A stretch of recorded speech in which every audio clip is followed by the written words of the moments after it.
Yo, this is Rick Mahorn, the bad boy, giving a shout out to my man Drew, Detroit Drew. Make sure you tune in on his YouTube channel, Detroit Drew. Bad boy. Ready?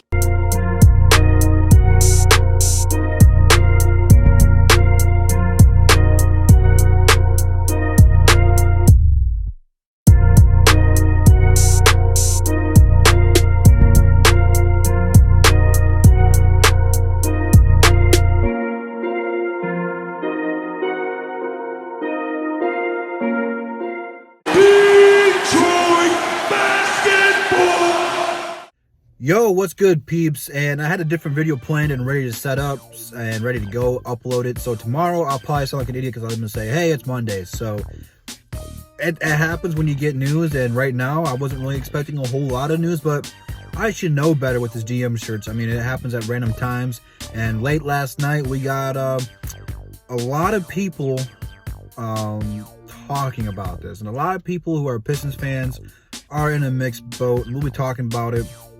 But I'm gonna be honest with you guys. I don't know super much. I don't know a whole lot about Troy Weaver. What I do know is he got there after KD, Westbrook, and James Harden were there.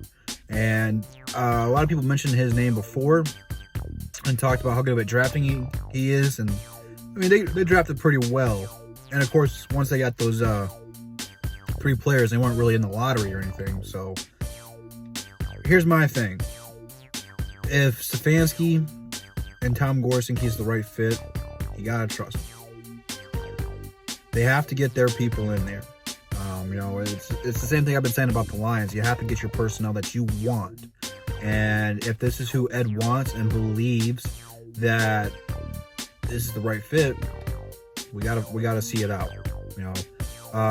Good news is let's start with the last year first, because I might be bouncing around a little bit in this one, because I don't write notes. I just shoot from the hip. Every video I do is a freestyle, so bars.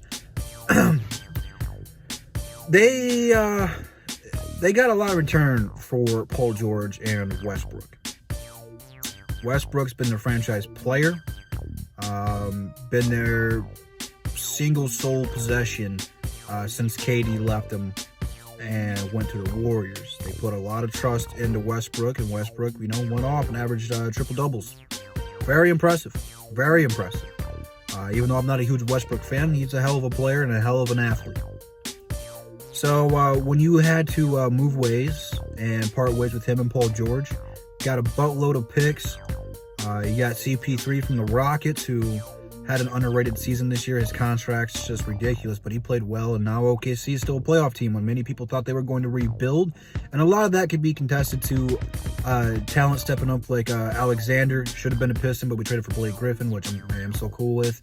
But he balled out, averaged almost 20. CP3 went crazy. Steven Adams did Steven Adams stuff, and their whole team as a group just played well. And Billy Donovan's a great coach. Don't ever let anyone say otherwise. So they really came together this year. When a lot of people thought that they were going to be in a rebuild mode, they were like, well, hold on a second. So now they got a bunch of picks from the Clippers and the Rockets that they are going to use well. They got a good player in Alexander to build around.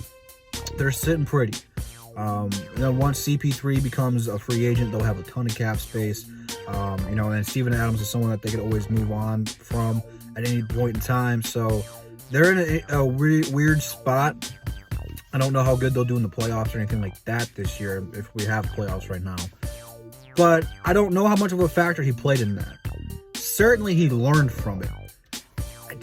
He's been the vice president of operations over there for about 10 years. He was like the assistant GM for a year and got promoted to vice principal or vice president of operation. Principal, I'm going to talk about. But yeah, he's been in OKC for a while. OKC's done some good stuff. But the thing that's going to be a huge factor on his resume is all 3 of their majors. No, let's take that back. Let's take that back. Because I'm going to throw Serge Ibaka in here. Even though he's not on their level, he's a great piece and a great fit for the Toronto Raptors. He left. KD left. James Harden left. and you had to trade Westbrook. Then you had to trade Paul George. Those are some of the best players in the league, especially the other four besides Ibaka. Those four guys are all-stars. Last year in OKC, Paul George was an MVP candidate. Russell Westbrook, MVP. KD, MVP. James Harden, MVP. At the end of the day, they drafted well and they got those players. Well, they traded for Paul George. But it's tough. They did a good job acquiring her. Like Oladipo played great. And then they let him go. Traded him to Indiana. My thing about it is I think he knows how to draft, which is a huge, huge part into all of this. And I think that should be his rule. Do what you do best. Don't try to do too much because you're going to be a GM. Ed's going to be the president of operation kind of guy. He's done pretty solid in trades and balancing out the salary cap. I think he's got the X's and O's for that. I think together they can make a nasty 1-2 punch. I don't know how much weight he's going to have with free agency.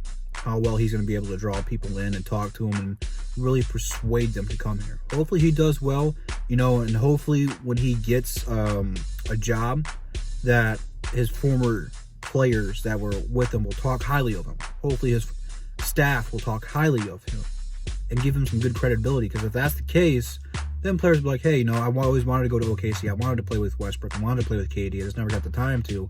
They'll be like, hey, man, go over there, man. He's a cool dude. Hopefully that's the case. I think once we hire him, if we hire him, there's Woj put out a tweet I posted earlier in the video of 3 candidates. And I'm going to be honest with you, I don't know much about these guys. I'm sure most of you guys don't. I know a lot of you guys want Tory or Tony or whatever his name is. I can't remember right off the top of my head because, like I said, I don't know much about Weaver. I really don't. Troy. I don't know why I said Tory. I've been listening to Jimi Hendrix, so I'm mellow out right now. So hopefully this is a good fit. Obviously he wants to come here. The Pistons want him, so the Pistons are going to be following his career much more closely than any of us. So hey, it's like he's one of the best candidates out there. So, like I said, he's done a good job of acquiring talent and developing talent. OKC is one of the better drafting teams in the league. Hopefully, he can do that here because we're one of the worst. So, it's a big draft for the Pistons to put a lot of faith into this rebuild. What better way to go out there and get a GM who can draft? Because even if you don't get a player like Anthony Edwards or Melo, if you get a Killian Hayes or Obi Toppin, which a lot of people are high on, or just somewhere around that level of talent where they could be good but not elite, then next year you'll have more time to scout with this guy and get the elite players. So hey, I'm cool with it, man. I'm looking forward to it. I'm ready to get a GM in here, but a lot of people are saying, why is it taking so long? Don't rush this process. Don't be impatient with this process. You have to get this right. This is the most important thing besides the draft, is getting this GM right. Because even if you butcher the draft, the GM is going to be making contracts, going to be trading people, letting people walk. You need to get the right person in here for that, because you can't afford to let someone like Sekou walk away or Christian Wood without getting anything in return for them. So you have to get this thing right. So don't rush it, please. Don't rush it. Make the right decision. Even though I know you guys want this guy, talk to him, talk to the other candidates, and really see who the best option is. So let me know what you guys think about this in the comments. Yeah, man, we'll definitely be keeping an eye on this and see where this one's going. Leave it down in the comments. Instagram, Twitter, DSA members, DSA website, all in the description. So be sure to check all that out. And I'll see you guys in the next one, man. And that's the bottom line, because Detroit Drew said so, man. Peace.